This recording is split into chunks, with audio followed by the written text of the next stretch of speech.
Bismillahirrohmanirrohim. Alhamdulillah, as-salatu was-salamu ala rasulillah.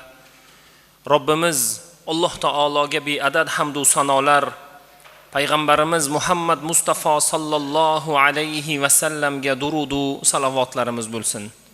Fazilatli bu kunlarda, barakotli soatlarda, Hajjul masokinda barchalarimiz Alloh taoloni fazli ila o'zining baytida mehmon bo'lib ibodatlar uchun jam bo'ldik.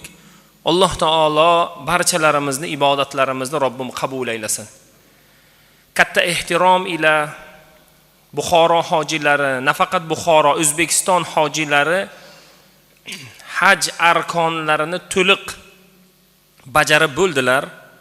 Alloh taolo ularni barchalarini inshaalloh hajlari mabrur hojilardan bo'lishliklarini Robbim taqdir qildi. Inshaalloh payg'ambar sallallohu alayhi va sallamning hadislari mabrur hajning mukofoti jannatdan boshqa narsa emas. Alloh taolo hojilarni jannatiylardan va onadan tug'ilgandek gunohsiz holatga keltirib, ularni inshaalloh ibodatlarini qabul qilishligini Robbimizdan so'raymiz. Inshaalloh butun hojilarimiz haj kunlarida, Zulhijja oyining avvalgi 10 kunlarida mukammal ibodatlarini, ziyoratlarini bajarib ado etib bo'ldilar. Inshaalloh siz aziz jamoatni ham duo qilib, bizlarni ham qilgan duo yu salomlarimizni yetkazib, inshaalloh xursandchilikda siz aziz jamoatni tabriklashimizni aytdilar. Alloh taoloni o'zi bizlarni ham inshaalloh hojilardan bo'lmog'imizni Robbim nasib qilsin inshaalloh. Yana bir xususda biz shu gapni aytib o'tmoqchimizki, ko'pchiligimizni birodarimiz, ko'pchiligimizni qarindoshimiz, ko'pchiligimizni yoki aka-ukamiz, kimnidir ota-onasi, kimnidir singlisi, kimnidir akasi hozirgi kunda hajda. Ular Alloh taolo farz qilgan ibodatlarni qilib keldilar. Aslida haj qiladi banda avvalo o'zi uchun. Birodarimizni haj qilganligi va u kishining hojilik maqomi bizga emas aslida. Har kim o'zi uchun ibodatlar qiladi.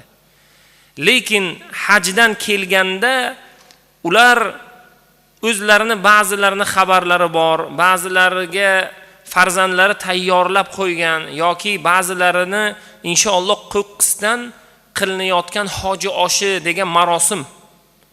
Birodar, bunday marosim aslida yo'q.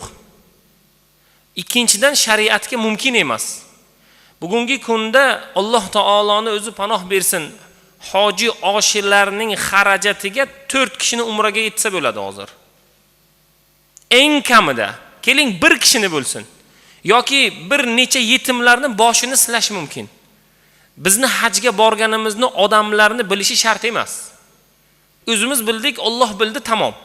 Shuning uchun bugungi kunda avvalo hoji oshini qilaman deyotganlarga nasihat, birodar, qilmang. Undan ko'ra o'sha pulni ihson qiling, kelasi yil yana o'sha ota-onangizni, singlingizni umraga yuboring. O'zingiz boring, ayolingizni yuboring yoki opangizni yoki bir kuyovingizni yuboring. Ular sizni haqqingizga duo qilsin. Ikkinchidan, bugungi kunda hoji oshi bo'layotgan vaqtlarda domlalarni chaqirmang, biz bormaymiz.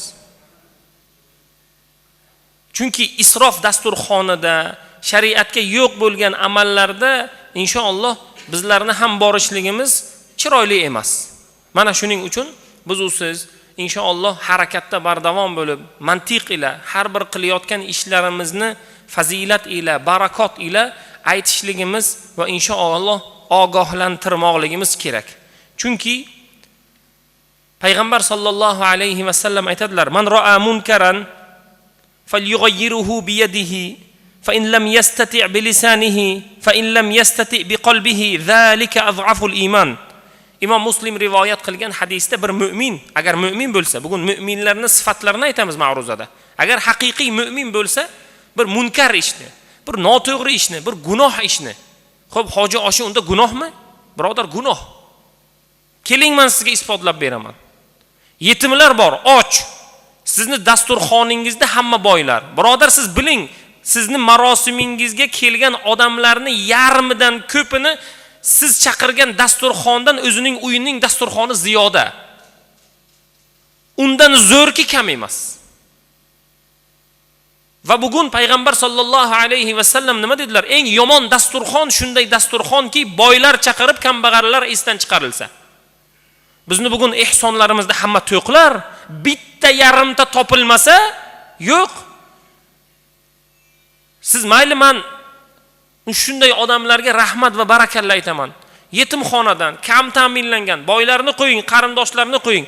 Aynan kambag'al bechoralarni chaqirib o'shalarga ziyofat bering, mashalloh, qo'lingizdan kelsa. Shunday qila olmaysizmi? Birodar, hoji oshini ham qilmang. Shuning uchun payg'ambar sollallohu alayhi va sallam nima deyaptilar? Kim agar munkar, noto'g'ri ishni ko'rsa, qo'li bilan qaytarsin. Qo'li bilan qaytara olmasa, tili bilan qaytarsin. Tili bilan qaytara olmasa, qalbi bilan qaytarsin. Bu bechora nega bunday qilyapti? Qilmasa bo'lardi desin.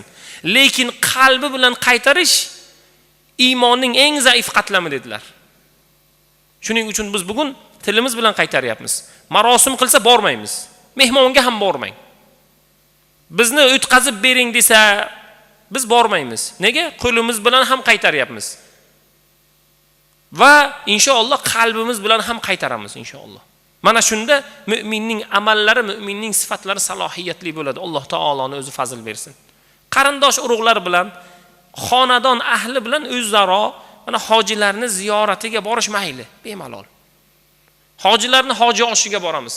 O'tgan yillari borganimizda taqriban katta to'yxonada qilyapti 250 ta odam. 250 ta odamni har biriga bittadan zamzam suvi, bittadan tasbih, bittadan joy namoz, bittadan do'ppi. U do'ppini kiymaysiz-ku. O'zi razmeri ham to'g'ri kelmaydi uni. U kiyiladigan do'ppi ham emas. Bir. U joy namoz bilmadim. 1 metrlik odamga mo'ljallangan kichkina nima materiallarni qurog'idan tayyorlangan joy namoz masalan. Xuddiki marosimlarda yuradigan ko'ylaklar borki, uni kiyib bo'lmaydi, faqat marosim ular yuradi. O'shanaqa joy namozlar. Bugungi kunda ko'pchilik ana unaqa 33 talik tasbih ishlatmaydi. Ko'pchilik elektron tasbih ishlatadi bugun. Nimaga kerak bunday ko'zbo'yamachilik? Ehson qilmoqchi bo'lsangiz, hammasini yig'ib, bir yetimni hammomini taxlab bering. 10 ta yetimga kiyim olib bering. 10 ta yetimni xonadoningizga 10 kun chaqirib, to'yib ovqat bering. O'sha marosimga o'zingiz xizmat qiling, o'zingiz qo'lingiz bilan ularga ovqat suzib bering. Mana manfaat, mana yaxshilik. Shuning uchun biz qayerga qarab boryapmiz o'zi? Alloh taolo Qur'oni Karimda nima dedi? Walakinna aktharuhum la yashkurun. Lekin ularning ko'plari Alloh bergan ne'matlarga shukr qilmaydi, ular noshukur dedi. O'zi biz mana shu qilayotgan ishlarimiz noshukurlikdan emasmi? Bu noshukurlik-ku. To'q odamni yana chaqirib, o'zimizni obro'yimizga obro'y qo'shib ularga ziyofat beramiz. Birodar, och odamlarchi. Kiyimi yo'q odamlarchi. Yoz keldi, hali qishki kiyimda yurganlarchi. Birodar, bu narsa, bu masala, buning masalasi qayerda? Bunga kim javob beradi?